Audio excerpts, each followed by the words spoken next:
اعوذ باللہ من الشیطان الرجیم بسم اللہ الرحمن الرحیم وَلَقَدْ خَلَقْنَا الْإِنسَانَ وَنَعْلَمُ مَا تُوَسْوِسُ بِهِ نَفْسُهُ وَنَحْنُ أَقْرَبُ إِلَيْهِ مِنْ حَبْلِ الْوَرِيدِ إِذْ يَتَلَقَّى الْمُتَلَقِّيَانِ عَنِ الْيَمِينِ وَعَنِ الشِّمَالِ قَعِيدٌ مَا يَلْفِظُ مِنْ قَوْلٍ إِلَّا لَدَيْهِ رَقِيبٌ عَتِيدٌ وَجَاءَتْ سَكْرَةُ الْمَوْتِ بِالْحَقِّ ذَلِكَ مَا كُنْتَ مِنْهُ تَحِيدُ صدق اللَّهُ العظیم۔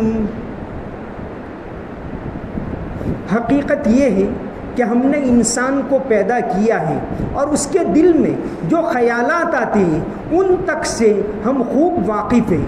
ہم اس کی شہرگ سے بھی زیادہ اس کے قریب ہیں۔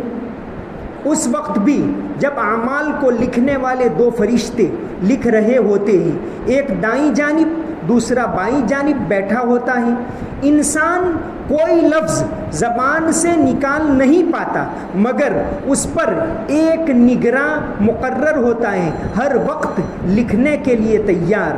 اور موت کی سختی سچ مچ آنے والی ہے۔ اے انسان، یہ وہ چیز ہے جس سے تو بدکتا تھا۔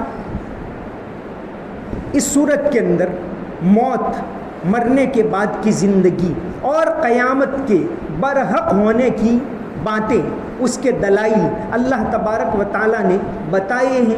تو یہاں دوسرے رکوع کے اندر ایک الگ انداز سے اس کو بیان کیا، اور قرآن کے مشکل مقامات میں سے ان آیتوں کا شمار ہوتا ہے جو آگے آ رہی ہیں۔ فرمایا وَلَقَدْ خَلَقْنَا الْإِنسَانَ، ہم نے انسان کو پیدا کیا، وَنَعْلَمُ مَا تُوَسْوِسُ بِهِ نَفْسُهُ، اور اس کے دل میں جو خیالات آتے ہیں اس سے بھی ہم واقف۔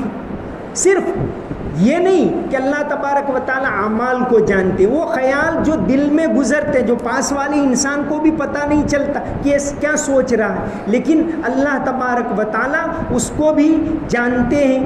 وَنَعْلَمُ مَا تُوَسْوِسُ بِهِ نَفْسُهُ ان تبدوا ما فی انفسکم او تخفوہ یحاسبکم بہ اللہ، کہ تمہارے دلوں کے اندر جو خیالات آتے ہیں ان کا اظہار کرو یا ان کو چھپاؤ، اللہ تعالیٰ اس سے خوب واقف ہیں۔ ایک جگہ فرمایا یعلم خائنۃ الاعین، کہ آنکھیں کیا خیانت کرتی ہیں اس کو بھی اللہ تعالیٰ جانتے ہیں۔ وما تخفی الصدور، اور دلوں میں کیا خیالات چھپے ہوئے ہیں اس کو بھی اللہ تبارک و تعالیٰ جانتے ہیں۔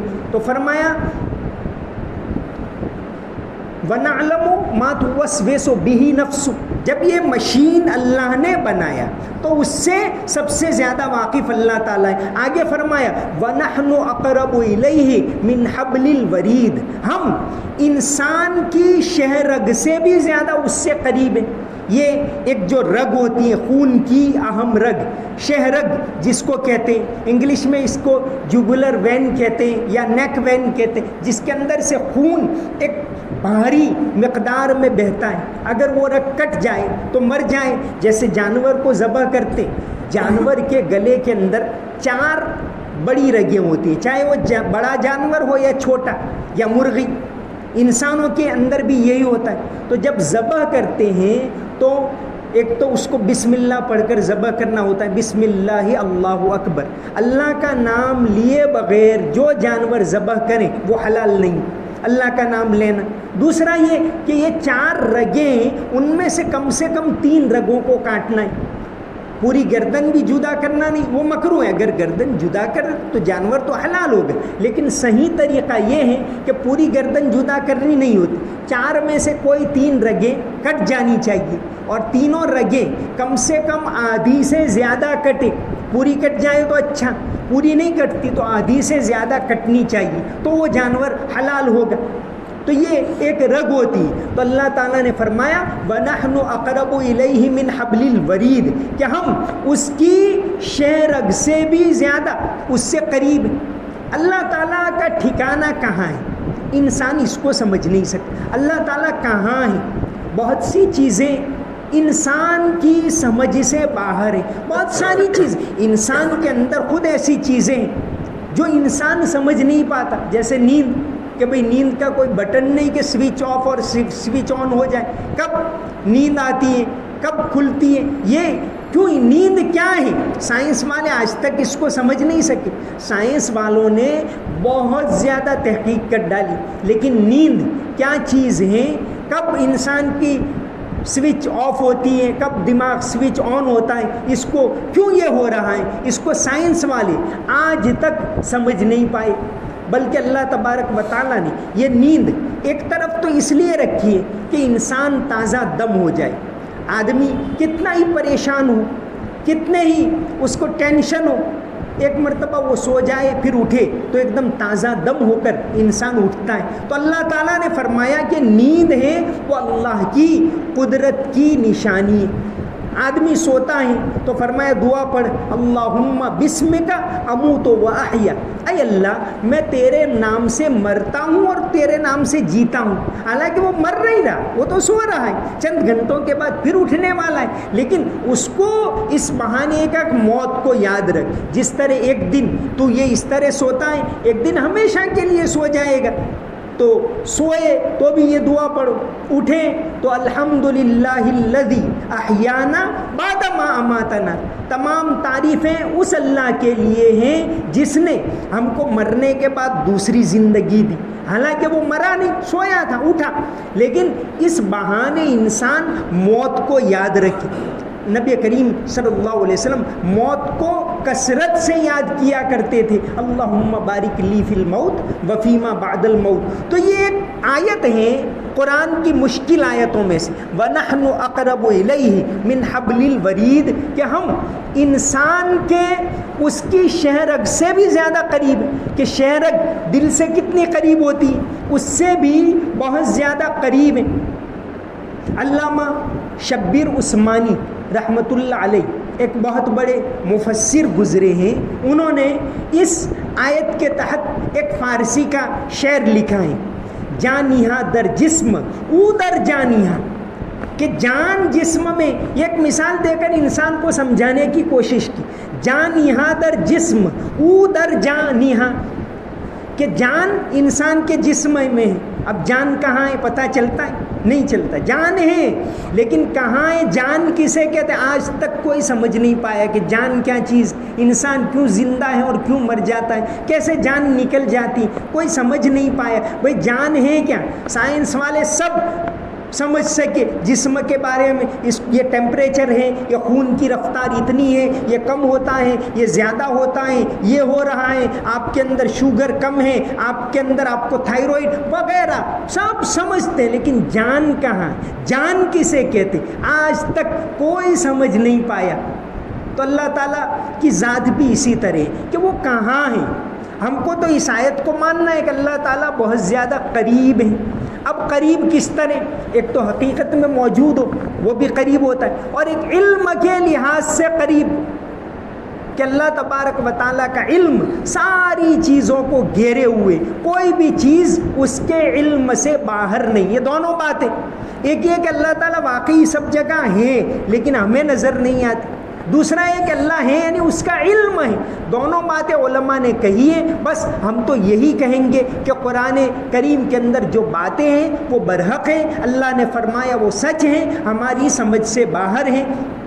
ٹھکانہ ہر جگہ تیرا سمجھتے ہیں جہاں والے, سمجھ میں آ نہیں سکتا ٹھکانہ ہے کہاں تیرا. الہی حمد سے عاجز ہے یہ سارا جہاں تیرا, جہاں والوں سے کیوں کر ہو سکے ذکر و بیاں تیرا. اللہ تبارک و تعالیٰ کی ذات قریب ہے.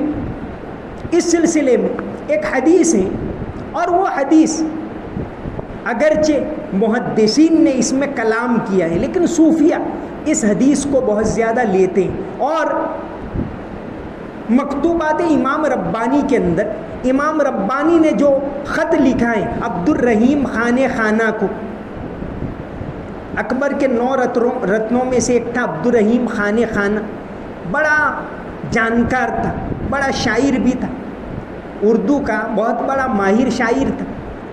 ہمایوں کا مقبرہ ہے, وہیں یہ دفن ہے عبد الرحیم خان خانہ. احمد آباد کے اندر تعلیم حاصل کی. احمد آباد میں اس زمانے میں ایک بزرگ تھے شاہ وجی الدین, ان کے پاس رہ کر علم حاصل کیا, اور پھر بڑے درجے کے صوفی بھی تھے، بڑے درجے کے عالم بھی تھے.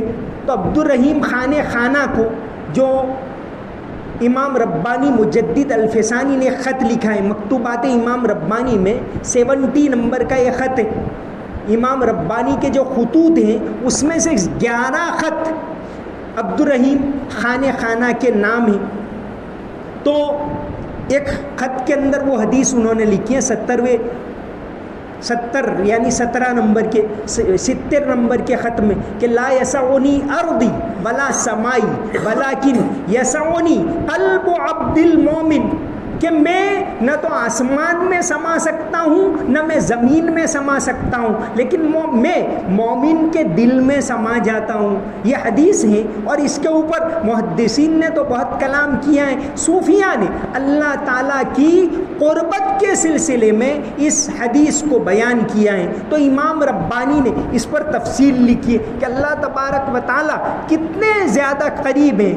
گلشن میں رنگ تیرا، ہر گل میں تیری بو ہے، ہر سمت تیرا جلوہ، ہر شے میں تو ہی تو ہے. سب جگہ اللہ تبارک و تعالیٰ موجود ہیں. تو یہاں فرمایا کہ انسان کو پتہ ہونا چاہیے وَنَحْنُ أَقْرَبُ إِلَيْهِ مِنْ حَبْلِ الْوَرِيدِ، کہ اس کی جو شہرگ ہیں اس سے بھی بہت زیادہ قریب ہیں. تفسیر مظہری کے اندر اس کو ایک الگ طریقے سے سمجھایا کہ بھئی اللہ تعالیٰ اتنا قریب ہے، ہم اپنے بارے میں جتنا نہیں جانتے اتنا اللہ تبارک و تعالیٰ جانتے ہیں. تو تفسیر مظہری کے اندر لکھا ہے کہ بیمار کو بعض مرتبہ بیماری کا پتہ نہیں ہوتا، لیکن طبیب کو پتہ ہوتا ہے، ڈاکٹر کو پتہ ہوتا ہے کون سی بیماری ہے، کیا ہے، اس کو کیا ہو گیا، اس کے اندر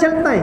آدمی کو بیمار کو خود پتہ نہیں ہوتا. تو اللہ تبارک و تعالیٰ کو ہم سے بھی زیادہ پتہ ہے. اور اسی طرح شاہ عبد القادر رحمۃ اللہ علیہ نے یہاں ایک اور بات لکھی ہے.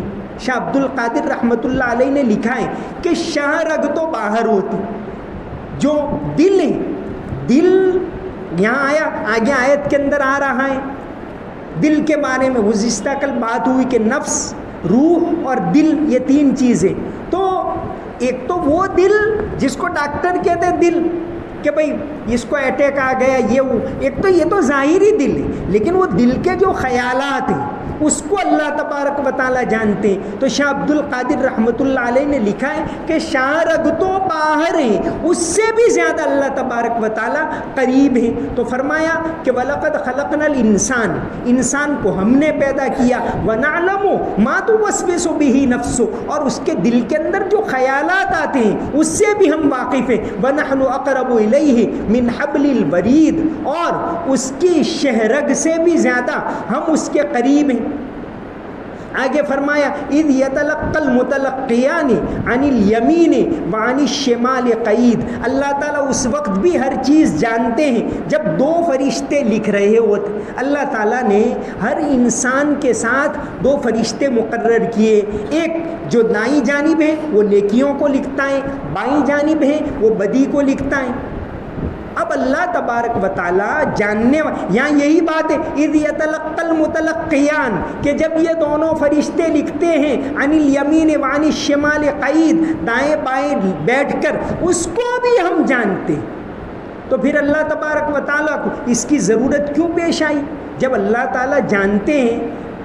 اصل میں انسان کے لیے کوئی بھی فیصلہ ہوتا ہے، جج جانتا ہے کہ جرم ہوا، لیکن جج کو اس کے جاننے کی وجہ سے فیصلہ نہیں کرنا، اس کو تو دلائل چاہیے کہ بھئی لاؤ، گواہ لاؤ، ثبوت لاؤ، یہ لانا ہے پھر فیصلہ کرنا ہے. تو انسان کو اس کے ثبوت کے طور پر اس کا نامہ اعمال دینا ہے، اس لیے یہ فرشتے اللہ تعالیٰ نے مقرر کیے اور یہ نظام مقرر کیا. ورنہ اللہ تبارک و تعالیٰ علیم بذات الصدور، جب سینوں کے راز کو وہ جانتے ہیں، جب ہر چیز کو جانتے ہیں، تو یہ فرشتے تو انسان کے لیے مقرر کیے کہ قیامت کے دن ہر ایک انسان کو اس کا نامہ اعمال دیا جائے گا. فَأَمَّا مَنْ أُوتِيَ كِتَابَهُ بِيَمِينِهِ فَسَوْفَ يُحَاسَبُ حِسَابًا يَسِيرًا، جس کو نامہ اعمال داہنے ہاتھ میں دیا جائے گا اس کا حساب اللہ تبارک و تعالیٰ آسان لیں گے. وَأَمَّا مَنْ أُوتِيَ كِتَابَهُ بِشِمَالِهِ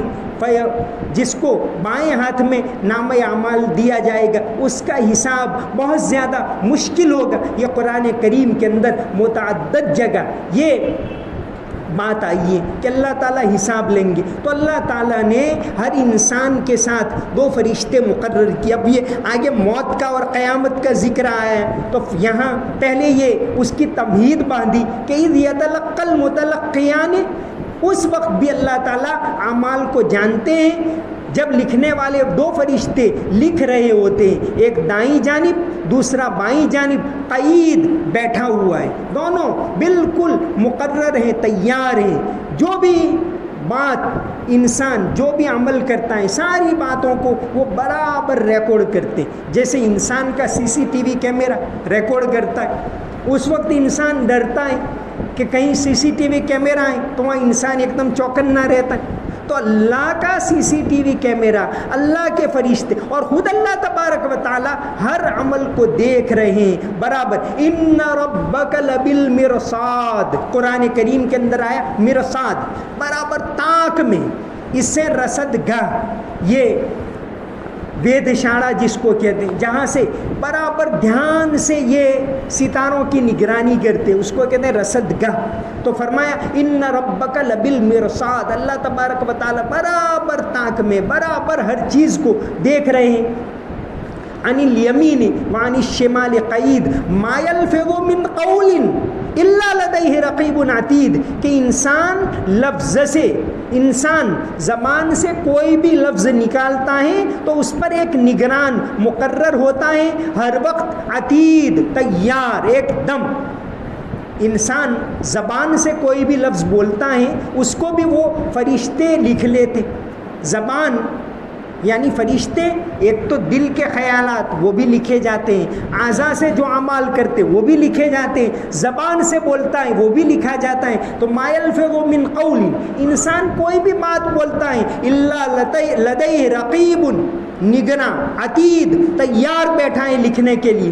حدیث شریف کے اندر آتا ہے نبی کریم صلی اللہ علیہ وسلم نے فرمایا، بخاری شریف میں کتاب الرقاق، اس کے اندر حدیث ہے باب و حفظ اللسان، پورا ایک باب ہے زبان کی حفاظت کرو اس کے بارے میں. اس کے اندر حضرت سہل ابن سعد سے مروی ہیں، آپ صلی اللہ علیہ وسلم نے فرمایا من یضمن لی ما بین لحییہ وما بین رجلیہ اضمن لہ الجنہ، جو آدمی مجھے 2 چیزوں کی حفاظت کی گارنٹی دے دے، ایک تو وہ جو 2 جبڑوں کے درمیان ہیں یعنی زبان، اور ایک وہ جو 2 پیروں کے درمیان ہیں یعنی شرمگاہ، اگر اس کی حفاظت کرنے کی گارنٹی دے دے تو میں، آپ صلی اللہ علیہ وسلم نے فرمایا، میں اس کو جنت کی گارنٹی دیتا ہوں.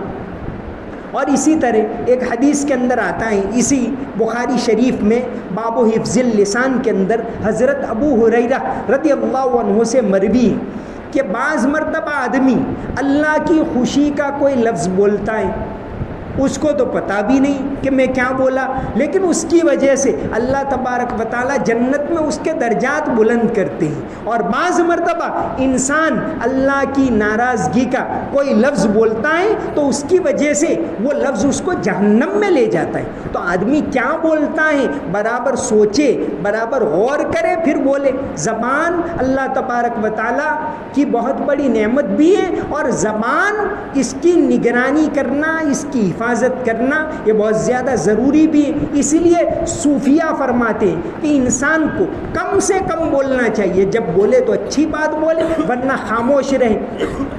تو فرمایا کہ دل کے اندر جو باتیں ہیں اس کو بھی اللہ جانتا ہے، زبان پر جو بات لاتا ہے اس کو بھی اللہ جانتا ہے. اس کے علاوہ اللہ تبارک و تعالیٰ نے نگراں فرشتے رکھے ہوئے، کرامن کاتبین یعلمون ما تفعلون، سورہ انفطار کے اندر آیا کہ وہ بھلے لکھنے والے فرشتے، یعلمون ما تفعلون، تم جو کچھ کرتے ہو اس کو فرشتے جانتے ہیں، اس کو لکھتے ہیں. اللہ تبارک و تعالیٰ صحیح سمجھ عطا فرمائے.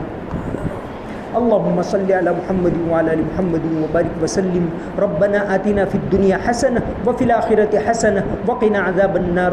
رب اغفر وارحم وتجاوز عما تعلم انك انت العز الاکرم. یا اللہ ہمارے گناہوں کو معاف فرما، یا اللہ ہماری تمام کوتاہیوں کو معاف فرما، یا اللہ قبر کے عذاب سے حفاظت فرما، جہنم کے عذاب سے حفاظت فرما، یا اللہ جنت والے اعمال کرنے کی ہم سب کو توفیق عطا فرما، زبان کی حفاظت کرنے کی توفیق عطا فرما، دل کے خیالات کی حفاظت کرنے کی توفیق عطا فرما، جو بھی عمل کریں صحیح نیت سے کرنے کی توفیق عطا فرما، ہر طرح سے تیری مدد کو شامل حال فرما، ہر طرح کی بیماریوں سے حفاظت فرما، جسمانی بیماریوں سے حفاظت فرما، روحانی بیماریوں سے حفاظت فرما. یا اللہ جب تک ہم دنیا میں رہیں اسلام کے اوپر رہیں، اور جب موت آئے تو ایمان کے ساتھ موت آئے، ایسے ہم تمام کو توفیق عطا فرما. روزوں کو قبول فرما، تراویح کو قبول فرما، تلاوت کو قبول فرما. یا اللہ تیرے ذکر کرنے کو قبول فرما، دعاؤں کو قبول فرما،